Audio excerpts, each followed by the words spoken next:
just open your eyes to some of the things that are going on around you and wonder, is it equitable for everyone, or is there some way that I can be helping other women? I certainly found that was my key to succeeding, is not by in any way wanting to draw attention to myself, but by making sure I was really amplifying and supporting the women around me. And that I found really helps, and you can then have really fantastic networks, not only with the men you work with, but the women as well. And you're all going through similar things, and there's ways that you can be supporting, and, you know, podcasts like this are a fantastic example.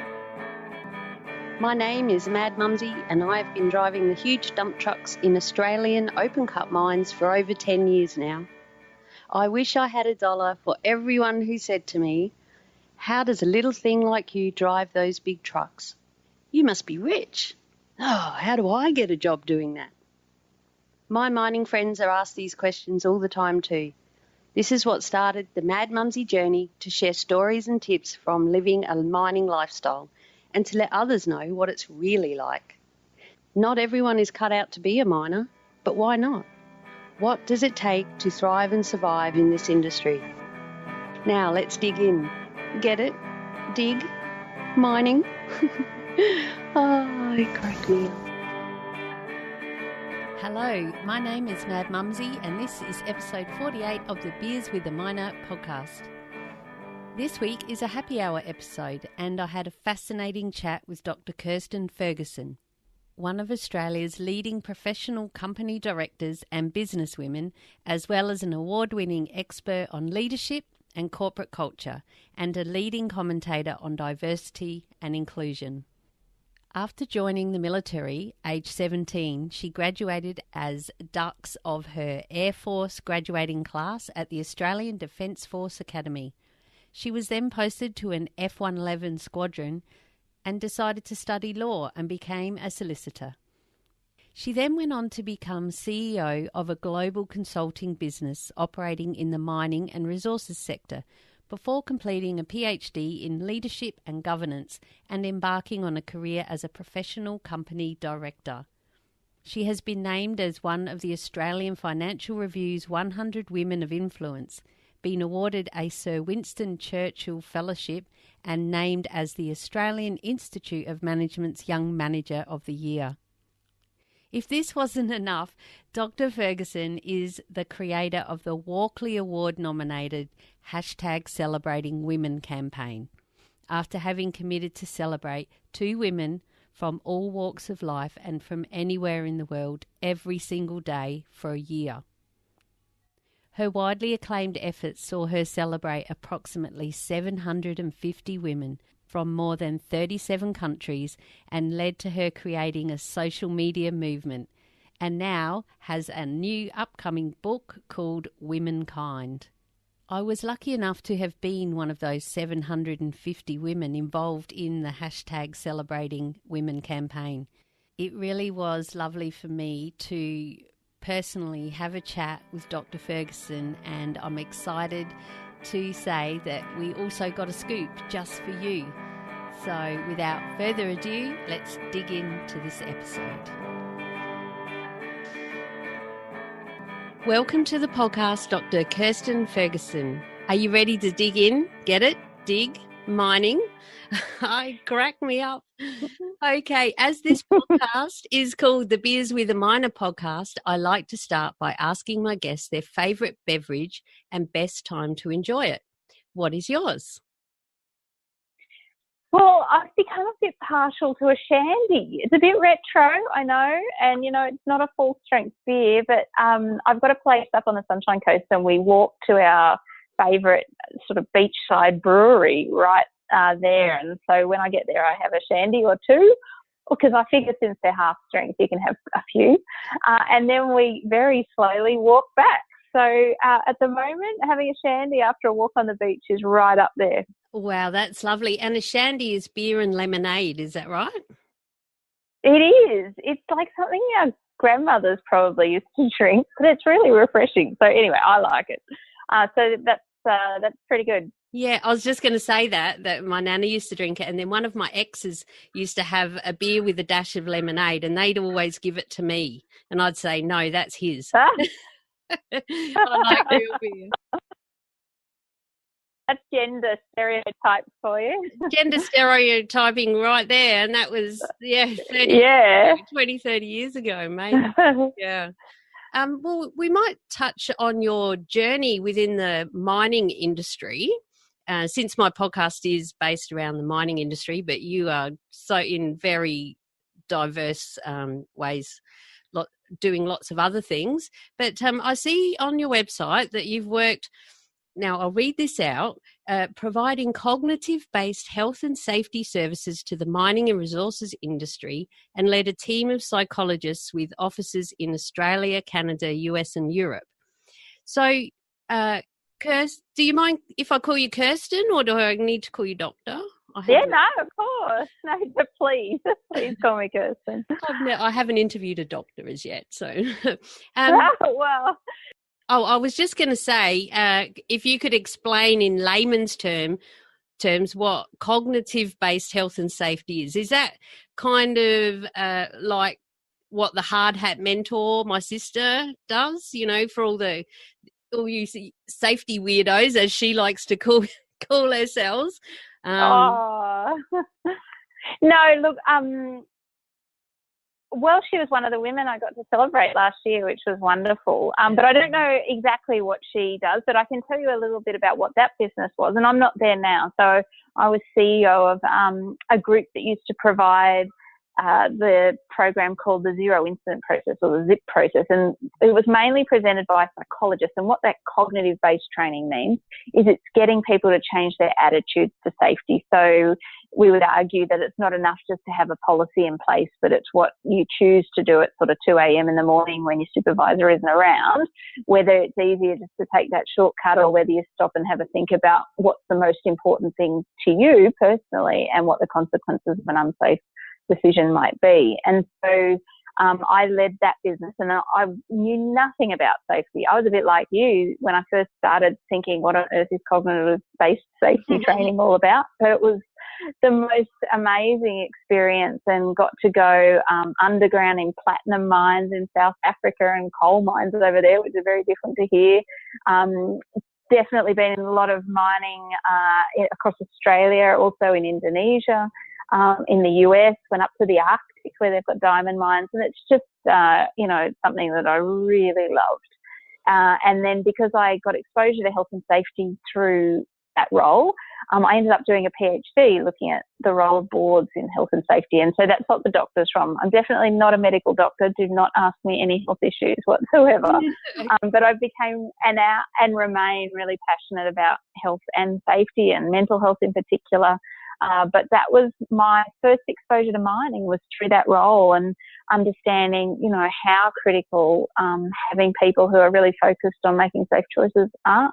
Very important, and that is a lot what my sister does, the Hard Hat Mentor. It's based on our why. Why do some people choose to do the right thing and others don't, and why do sometimes That's exactly it. do the right thing and sometimes we don't. So, and you were over in South Africa. It was very sad news this week that 5 miners died in an underground mine over there. Yeah, look, hideous. It's variable. I certainly went in one of the big multinationals underground with them, and it was very high standards and exactly what you would expect. But then another one I went to was appalling, and in fact got closed down very soon after.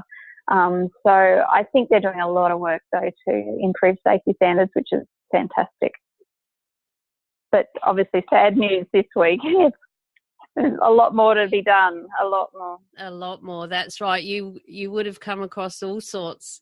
I guess that just makes you even more passionate to make sure everyone gets home safely with their loved ones.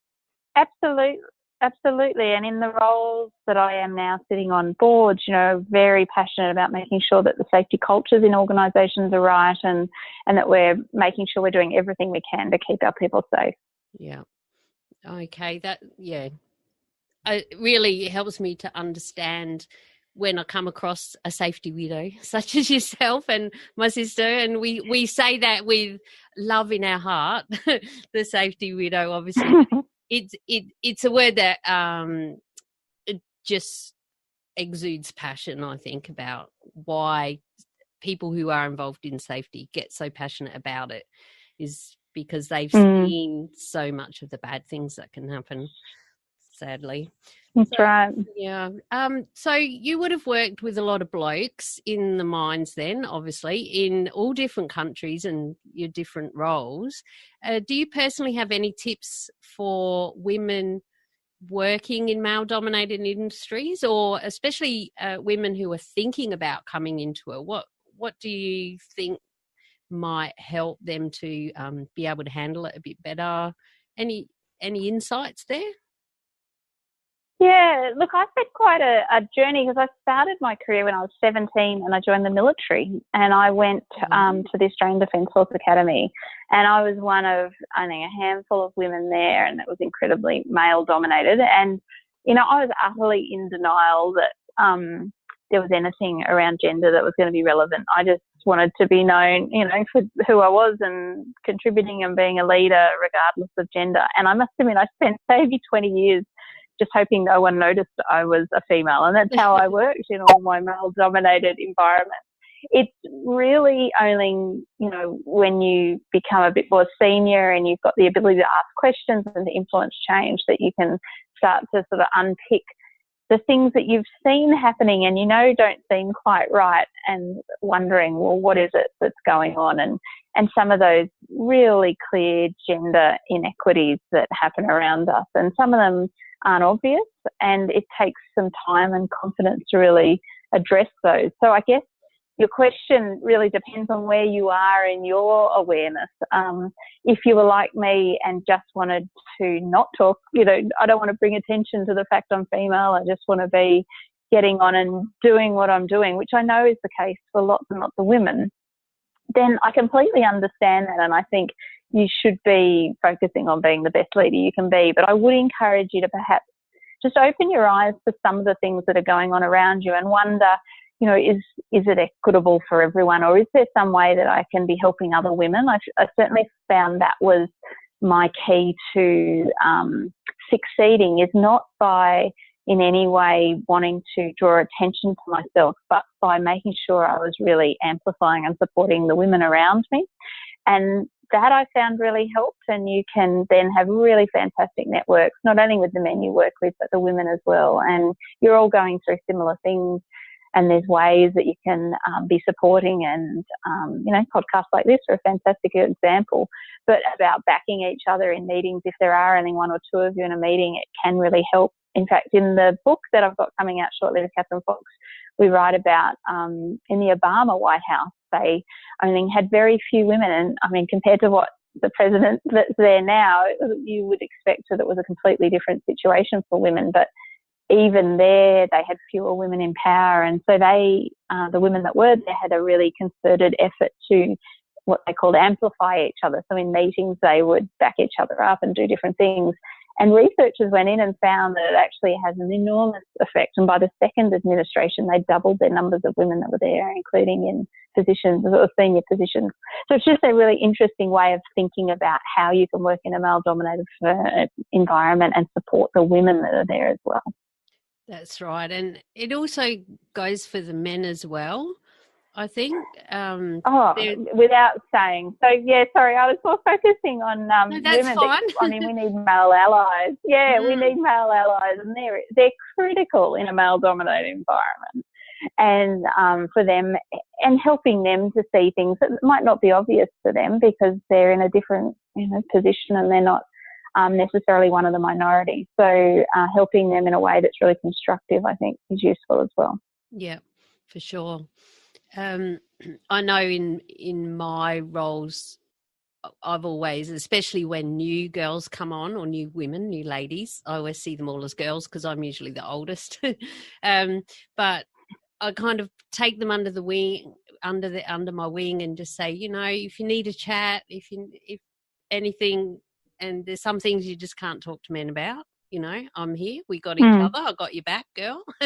And you just have those moments. Yep. And sometimes you just need to go to the toilet and have a good cry. and come back out and you'll be okay. And You know? an awful lot of good stuff happens in the loo with women supporting women and hearing each other. And, you know, that exactly what you're talking about is, I think for a long time it's been dismissed as, or it's not even being conscious of it. Women know we do it without thinking. Yet it's incredibly powerful and important. And in fact, it's the entire sort of thing that Celebrating Women was all about, and this book Womankind is all about. It's just this power of women supporting women, which is all around us. Now for a word from our sponsor, Julia Hartman and the Bantax Accounting Group. Julia's my awesome accountant. She's written 2 books with financial expert Noel Whittaker, and she's got a passion to help us miners make the most out of our hard-earned cash. She's got heaps of tips and make sure that we get every cent we are meant to get, and is right on the ball with everything. If you head to bantax.com.au/miners, that's BANTACS, you can download a free booklet all just for us miners.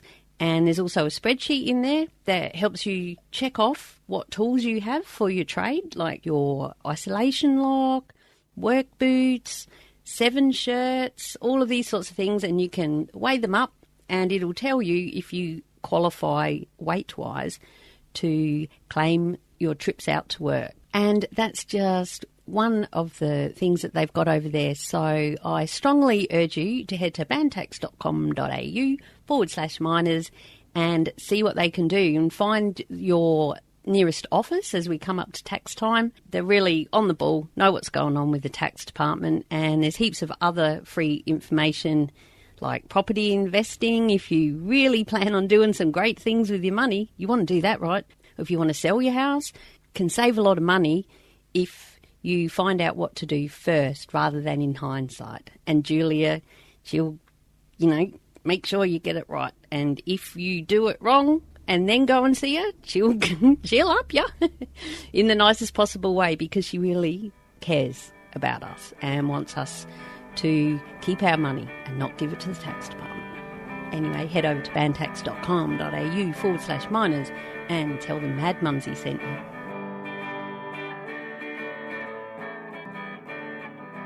And what a fantastic segue there, because my next thing was, let's change gears a little bit and talk about your hashtag Celebrating Women, which became a movement that you created. It was in 2017, that's right? Last year, yeah, that's right. What made you start that? And can you just tell us the story of Celebrating Women? Yeah. So, in fact, I'd had a shandy. So I actually don't drink all that much. But I found myself on my own on this particular occasion on this same beach. And it was in the middle of the summer holidays, so I had a bit of time on my hands.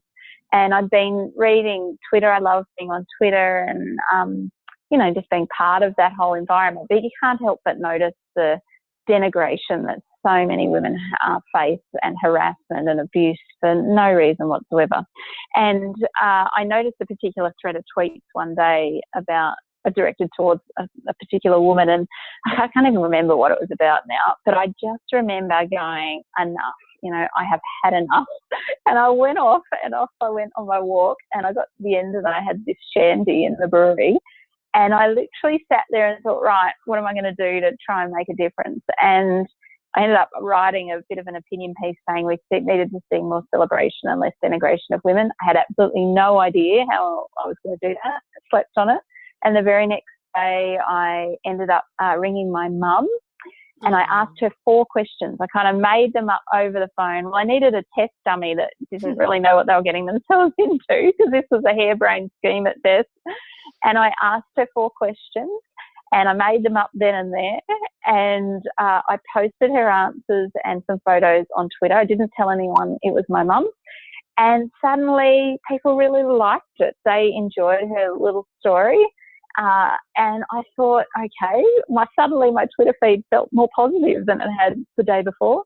And so never one to do things by halves. Then and there, I made a very public commitment. I was going to celebrate 2 women every single day of 2017. And so I had no idea where I was going to find sort of 730 odd women, and was really nervous that this was just going to fizzle out and I was going to look like a bit of a douchebag for even suggesting it. But I went out there, and I never do anything, half-heartedly, and just kept tweeting saying I'd love to hear from women, and the same 4 questions. I never changed sort of the pattern or the how it looked, and it was remarkable. And in the end, by the end of last year, I celebrated, including yourself and your sister, 757 women from 37 different countries, and it was just nothing I could have imagined, and it was simply the most rewarding thing I've ever done. And it was an enormous amount of work.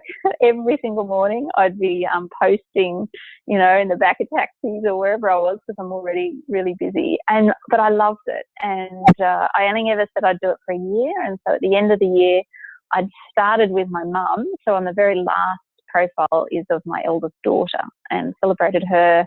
And it was remarkable. And it's opened up this entire new world of women and women supporting women and networks and speaking to women about it, and now writing about it in this upcoming book. So it just shows you, if you've got an idea, just do it. Don't wait to plan it or strategize about what it could look like. And I think if I'd thought too much about it, I probably wouldn't have done it.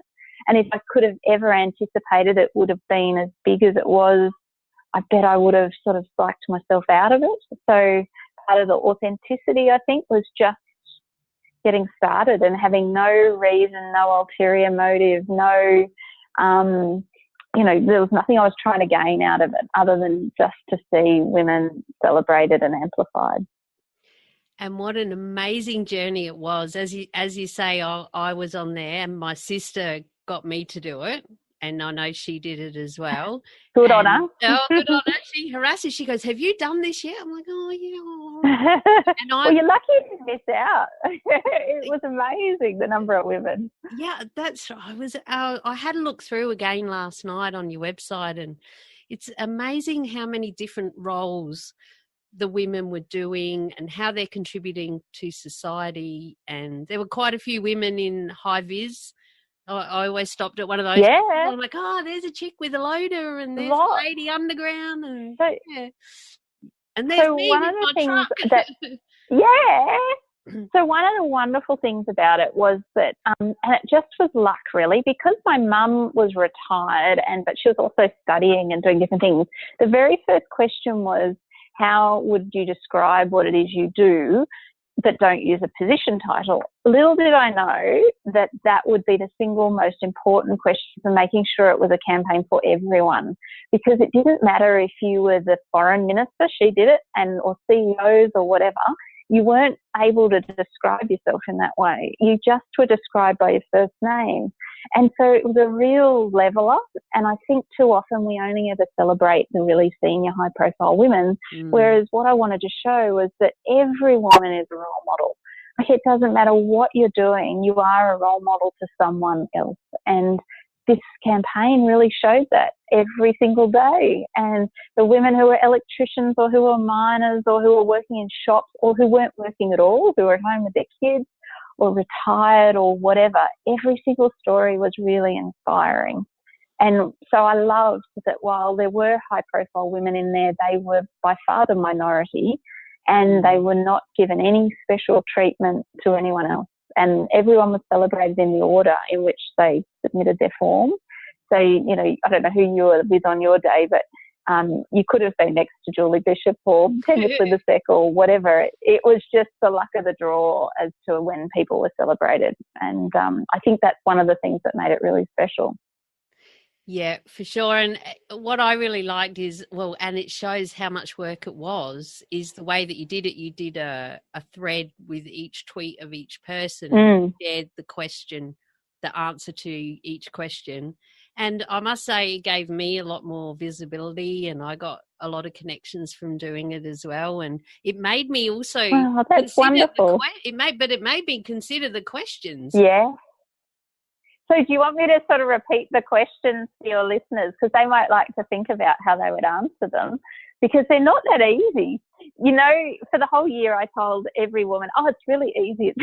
No, it's not hard at all. No. Whereas I knew actually it was. So they seem simple, and they were honestly made up this day on the beach, but they're actually quite tricky. So the first one is, as I said, how would you describe what it is you do without using a position title? And that's not that easy when you come down to think about it.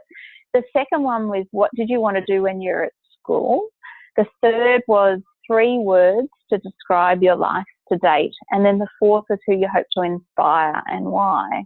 And all of them ended up just revealing parts about women that we don't often talk about. And particularly the one with people, what they wanted to do at school. So I found that about a third of the women knew exactly what they wanted to do. I want to be a doctor, and they were a doctor, and, that's exactly what they've done. Then you might have a third who sort of had no idea what they were going to do, but have found their path and they're loving what it is, and, they've sort of wound their way through life. And then there was a third that made me sad, because there was a third that knew exactly what they wanted to do, but they were discouraged from doing it and, didn't end up doing that. But so many came back to find a way to sort of, maybe not that exact role, but they definitely found a way to contribute in similar sort of style to what they'd thought of at school. So that was a really interesting question. And so was the one about who you hope to inspire. So mainly women tended to want to inspire women like them. So if you're a single mum, there were lots of other single mums saying, I really want to show other single mums what's possible, for example. So it was just beautiful. It was just always so lovely. And regardless of where women were in the world, like there was women from Kabul in Afghanistan and the Faroe Islands up near Norway, or there was a glass-bottom boat operator from Vanuatu, and obviously lots of women from Australia. But every single time one would come in, and it would just be, blow my mind. So by the end, there was quite a big following of people, as you would have gathered on Twitter, all reading it and all being inspired by these stories.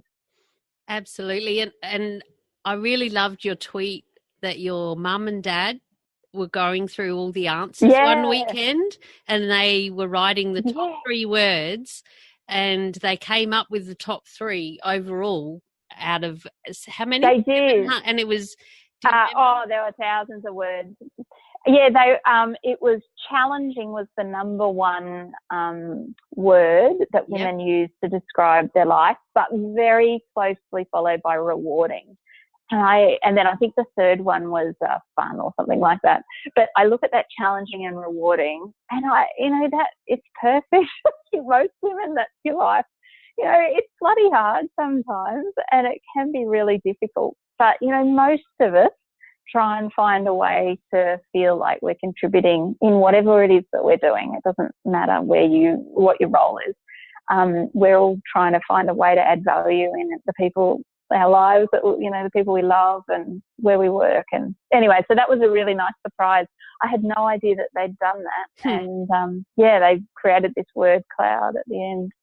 That really was a beautiful picture with all those words in there. I'll leave a link to that in the show notes. And the third word actually was fulfilling. Oh, fulfilling. I knew it was an F. Yeah, it was an F. I couldn't remember which one. Yeah, and then I thought, an F. I wonder what mine were. I can't remember. So I went back to my aunt's, and mine were roller coaster, spiritual, and hopeful. Well, there you go. Well, you were unique. Yeah. Yeah, so they're great words. They're great words. Yeah, and they are what, that describes my life to a T. Pretty. Yeah, exactly. So you're not wrong, because that's your words. Like there was no wrong answers in any of this. It was just all really interesting. And I was really careful to never put words in people's mouths. I used the women's words, obviously, because I was doing tweets. I had to sort of edit it to fit. God damn it, Twitter doubled their space at the very end of last year. So for the whole year, I spent most of my time trying to, fit everything into 140 characters. And by the end of the year, I had a bit more room. But that was the only bit of editing I did. The rest of it was always keep. And I did every single one of them myself, even though I had lots of offers of help. But I just felt really strongly that this was a commitment I'd made, and, I took my responsibility very heavily to make sure I represented each woman really well and that their celebration was true to them. Oh, and I love Twitter. I'm a big fan of Twitter also. And to see it on there, and I remember watching you in the, what was it called? The Twitter Blue Room? Oh, the Blue Room. The Blue Room, which was live, and people asked I know. questions and stuff, didn't they? I'm like, this is awesome. Yeah, how did that I know. The whole thing. You looked, I'll just say, you looked really lonely sitting on that couch all by yourself, just waiting for... I think I was. I think the whole thing has been, using your word, a roller coaster. I mean, honestly, I came up with this idea because I was pissed off while on some holidays and just said, right, I'm going to do it. And then to think that now, 18 months later, we're still talking about it. We've written a whole book about what it tells us about women and how we support each other and how other, there's so many ways we can celebrate and support each other and how important it is. And so I would never have anticipated any of this. So don't worry, the Twitter Blue Room, I was pinching myself, and I'm still pinching myself every time something new happens. And I keep thinking, every time I tweet with my excitement, everyone must think, surely she's not still excited, but I really am. So it would be forever. It's great. Oh, I think so. And the Huffington Post picked it up. You had an article on the Huffington Post. Oh, yes, it has been in a lot of things. So, it's just so exciting. Hey, but I've got some exciting news I haven't shared yet. Oh. But you might like to get the scoop. Mad Mumsy loves the scoop. I know, I figured you would. In the back of this new book called Womankind, every single woman who was part of the campaign is named. So there's a whole celebrating women roll call in this book, and lots of the women who were part of it are interviewed and getting their thoughts. But I just wanted you to know your name will be there in a book. You'll have to go into a dinner and sign up or wherever. I'm not endorsing any bookstore, anywhere you go. Yeah. But yeah, there's all of them. And so, I mean, now think about yourself. Who would have thought that having your sister nag you to do something and you go and do it, and now you and I are on a podcast talking about it, and now you're going to find your name in a book. I mean, it's just amazing where all these things can lead by supporting and celebrating each other. Absolutely, yeah. It certainly is. It's just astounding, and the way the universe unfolds things before us never stops freaking me out. Like, look at this. And the book is called Womankind. That's it, Womankind, the power of women supporting women. So I've written it with Catherine Fox, who's written quite a number of other books as well. And the book is coming out on the 13th of September. I know for a fact it's at the printers right now. I'm thinking I can't wait to hold it in my hot little hands. I saw that on Twitter. That's why I asked, because I saw that on Twitter that you were like, oh, the manuscript's gone to the printer. I know. Yeah. I've shared every stage of this because you guys are all part of the whole journey. Like, you're part of it. So, I love it. I just love that we're all in this together. And so the book definitely tells the story of celebrating women. And the first chapter is me writing about my own life and leadership journey and what it was like working in male-dominated environments and all of that sort of thing, and how I came up with celebrating women. But then we talk much more about how really there's so much going on in the world at the moment, using online and other ways where women are finding their voices. And we really debunk this idea of the queen bee, that women are all tearing each other down, because we just don't believe that the evidence supports that. In fact, show the vast ways and networks and support that we're all giving each other all the time. And then there's some chapters for sort of leaders on what they can be doing and organisations. So I really hope you enjoy it. I can't wait to hear what you think. Oh, I can't wait to get it either. So it's going to be in all good bookstores. So it's obviously it's a printed book, not just an e-book. Oh yeah, no, it's a real book. Oh no, it's a proper book. So our publisher is Murdoch Books, which is part of Allen and Unwin, and it'll be everywhere. So yeah, It's available for pre-order now. If you go to my Twitter, I've pinned the link there at the top of my Twitter page. And also I'm on Facebook. So if you find me on Facebook, it's also pinned there. But hopefully, it'll be everywhere very soon. And I will share all of those links with you with you, my dear listener, on the show notes, which will be this episode, madmumsy.com/beers48. That's the number 48. And I'll also add the video, the YouTube video explaining Celebrating Women, and also the that's a great one with all the women in it. Yeah, the other ladies in it, they're fab. Yeah. And look, wonderful. Yep, and always to connect with you and everything.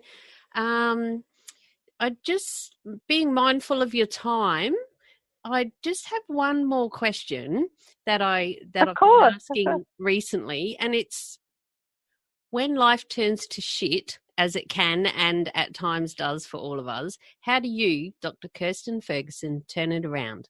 We all need a way to help us unwind and defrag a little. And I bring this up to help us notice also how often we actually going there. How often are we doing the things that are our happy place, that make us feel good? What is yours? Yeah, mine is definitely where we started this podcast. So going up to this particular beach, just as soon as I am there, all of that shit, the worries tend to go away. And I can recenter myself, and so I'll have a shandy and try and put things in perspective. But if I can't do that, okay, here's now another secret thing I don't normally share. But if I'm really stressed, the best way I have found is I watch absolute crap on TV. So that's in my happy place too. The crappier, the better. Reality TV, I don't care. Anything I don't have to think about, and then suddenly I'm feeling a bit better. So that's my short answer. But the nicer one is I go on the beach. That's beautiful. I am a reality TV watcher too, but I tend to like the House Rules, My Kitchen Rules, MasterChef style ones. Really? Oh, see, I don't like those ones as much, but I like all the, I can't say, it's just too bad. But it's bad, like Real Housewives, all that kind of stuff. People yelling and screaming at each other. The worst, there's nothing redeeming about these shows, but, they're mindless. So I quite enjoy them for that reason. And that's it. And it helps your mind to turn off for a while and that's right. Defrag and just, that's awesome. That's great. So lovely talking to you. And you should be congratulated for what you're doing for women and what you're doing for helping and supporting others and in your industry and out across Australia. So thank you for everything that you do. Oh, thank you so much for that, Kirstin. And I really appreciate you sharing some time with us, with my peeps, my Beers with a Minor podcast peeps. And I'm sure some of them are listening on their USB out on their machine might be 3:00 in the morning. And we've given them a few things to think about. So thank you for joining me on the podcast. It's indeed been an honour and a pleasure. Cheers. Awesome. And say hi to your sister for me. Tell her she's going to be in the book. Oh, I'll tell her that. Yes. We're both in. That's awesome. She'll be so excited. I know. Oh, she messaged me before. I said, I'm just about to go and do this interview. I'll talk to you later. And she goes, now, you guys will be great. Just remember, she's a real person. So, yeah. More than a real person. I just told you I watch Housewives while drinking bloody shandy, I can assure you. Right, Mad Mumsy, doesn't get much more. I get underneath and get the real dirt out, the real story, not the dirt. I don't want dirt. Well, I am mining. I want mining. That's funny. Well, I hope you enjoyed that chat with Dr. Kirstin Ferguson as much as I did. I'm really excited to know that my name will be included inside the book. What a scoop. Oh, and of course, my sister, Hard Hat Mentor, will be in there as well, and all the other wonderful women that Kirstin shared throughout 2017. For all the links discussed in this episode, head to the show notes over at madmumsy.com/beers48, the number 48, and it's MUMZIE. Or you can also now have a look right from your podcast app. And do you have an Android? Google have a new podcast app called Google Podcasts. Check it out. It's really easy to subscribe and just say, hey, Google, play the latest episode of Beers with a Minor podcast. So really, Apple Podcasts, Google Podcasts, and madmumsy.com/beers48 are all you need. Now, before I go, I would like to update you on a passion project I've been working on. I have created 2 meditation videos and MP3s that may help you or someone you know. The first is to help us de-stress our body and relax, and another will help you to shut down and switch off for sleep, especially helpful in the wee hours when our brain won't switch off and trying to go to sleep on night shift when it's daytime outside.